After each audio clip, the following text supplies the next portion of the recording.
आपको बता दें कि जम्मू कश्मीर और आसपास के इलाकों में बर्फबारी जारी है। सोनमर्ग हिल स्टेशन में बर्फबारी जारी है। करीब 1 फीट मोटी बर्फ की परत यहां जम गई है। शोपियां जिले में शदीद बर्फबारी है।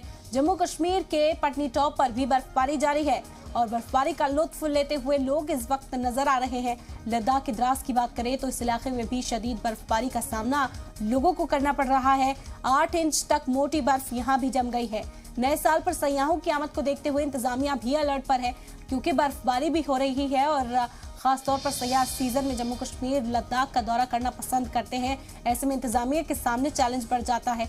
शदीद बर्फबारी के चलते मकामी लोगों के सामने कई तरह की परेशानियां हैं। जहां एक और सैलानियों के जो चेहरे हैं वो खिले हुए हैं, तो वहीं दूसरी ओर जो बुनियादी सहूलत ठप हुई है उससे लोगों को कई तरह की परेशानियां इस वक्त पेश आ रही हैं। जम्मू कश्मीर से यह अहम खबर है जो आप तक पहुंचा रहे हैं। जम्मू कश्मीर और आसपास के इलाकों में बर्फबारी जारी है। बता दें कि सोनमर्ग हिल स्टेशन में बर्फबारी इतनी के करीब 1 फीट मोटी बर्फ की परत यहां जम चुकी है। शोपियां की अगर बात करें तो जिले में शदीद बर्फबारी जारी है।